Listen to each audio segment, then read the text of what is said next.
What's up, everybody? Welcome to the Prop Wiz. I'm your host, The Wiz. Today we're doing a special episode celebrating the 30th anniversary of the movie The Rocketeer. I thought it was only appropriate to do this episode considering that The Rocketeer has some of the coolest props on film. The Rocketeer was released June 21st, 1991, 30 years ago. Thus, why we're here today. The Rocketeer is set in the late 1930s and is about a young pilot named Cliff Secord, played by Billy Campbell, who finds a prototype jetpack that gives him the ability to fly. The main protagonists are the Nazis, specifically actor/spy Neville Sinclair, played by the then current James Bond Timothy Dalton. I want that rocket, Eddie. Not next week, not tomorrow, now. Neville Sinclair is modeled after real-life actor Errol Flynn, who was falsely rumored to be a Nazi at that time. Sinclair is trying to get his hands on the jetpack so the Nazis can create an army of evil flying soldiers. In the middle of this high-flying adventure is also a love story between Cliff and the love of his life, Jenny, played by Jennifer Connelly. Alan Arkin plays Peavy, who is Cliff's mentor and partner on the airfield, who fixes the plane and is the one who makes the helmet that helps complete the iconic look of the Rocketeer. Well, iconic to me. He has got to be kidding. In the end, the Rocketeer saves the girl as well as saves the day in this cult classic of sorts. The Rocketeer is based off a comic book created, written, and drawn by Dave Stevens. The Rocketeer comic was a homage to the 1930s and 1940s serials like The King of the Rocket Man. My grandmother used to tell me about a character named Rocket Man that would turn these dials on his chest before running and taking flight.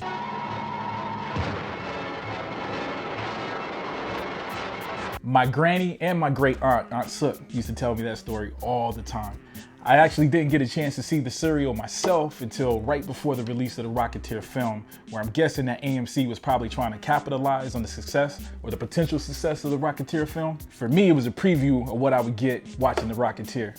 At the time, all I had was the trailer until the movie was released. So the Rocket Man was a great supplement in the time being.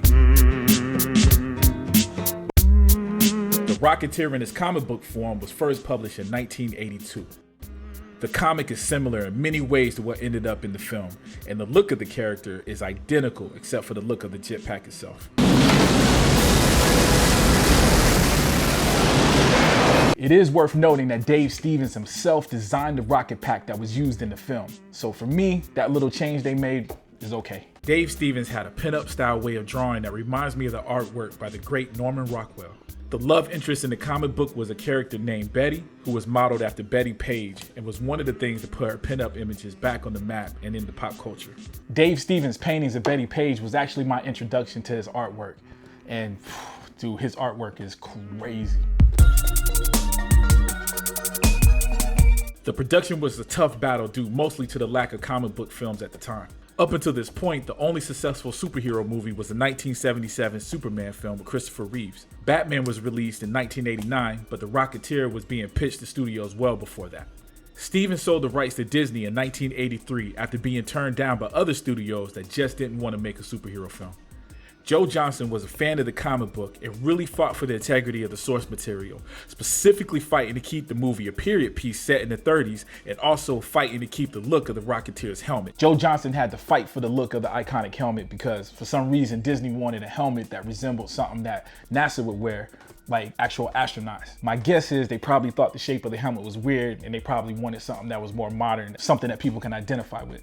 Stevens actually went to one of his friends that was a sculptor and actually sculpted, casted, and molded a Rocketeer helmet, something that he could take back to the studio and show them. His cast of the helmet actually proved that it looked good in every single direction, every angle, and Disney ended up signing off on it. So the helmets that you actually see in the film, you can thank Dave Stevens.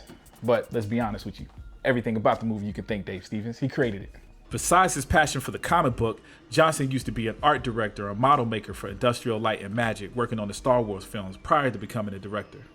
In retrospect, it's clear how perfect he was for the Rocketeer, as he would one day direct Captain America, the First Avenger, which is definitely similar in tone and direction as the Rocketeer. Rick Baker did some of the special makeup on some of the characters. Danny Bilson and Paul DeMeo wrote the script. Side note, Bilson and DeMeo worked on The Flash in 1990, around that same time, and Dave Stevens actually designed a suit for The Flash.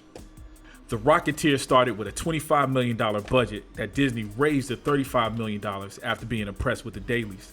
Everything was set for this to be the next big film. I like it.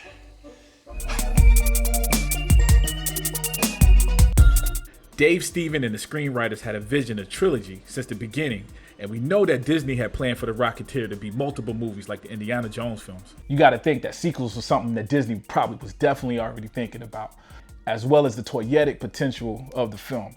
Of course, they had their eyes on action figures, statues, helmets, costumes, etc.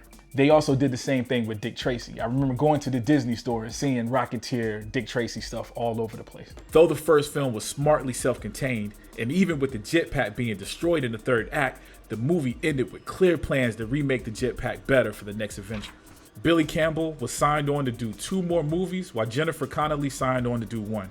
Jennifer Connelly was only signed on to do 1, but soon after that movie, Jennifer Connelly and Billy Campbell became a couple. So maybe he could have talked her into doing another one if needed. Unfortunately, the production on the sequel came to a halt in July 1991, just weeks after the release of The Rocketeer. Why? It flopped. Though the reviews from the critics were overall positive, The Rocketeer failed to reach commercial success. The film made $46.6 million on a $35 million budget. Yes, $46.6 million is more than $35 million, but you have to consider the advertisement and the cost it takes to get this movie in the theaters to begin with. Plus, usually when studios invest that kind of money into a movie, it's because they're trying to double their investment or more.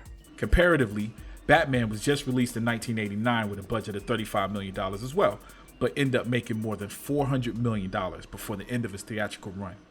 And while we're on the subject of the Batman '89 film, it's worth mentioning that it was both the reason The Rocketeer was greenlit, as well as the reason it was not successful. After Batman's success, all kinds of superhero movies were being greenlit, including Dick Tracy, The Shadow, The Crow, Batman sequels, and of course The Rocketeer.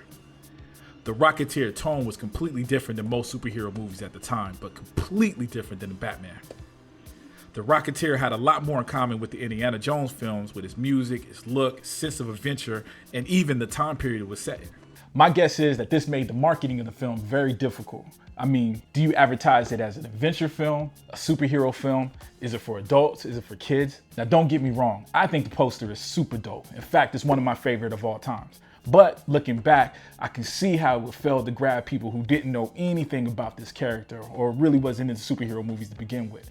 The fact that this movie was released a week after the second highest grossing film of 1991, Robin Hood, Prince of Thieves, and 2 weeks before the highest grossing film of 1991, Terminator 2, is probably the main cause of the movie's failure to reach an audience. Both of those movies were mega films at the time, and I'm sure Terminator 2 still today ranks above average. Billy Campbell also mentioned in the interview that there was tension between director Joe Johnston and Disney execs. This may have played a small part in the disconnect with the director's vision in the studios. The disconnect between the director and the studio execs probably wasn't that big of a deal. Like, the film did come out pretty well, but it probably did affect that marketing thing that we talked about earlier. The studio are money people, the director is an artist.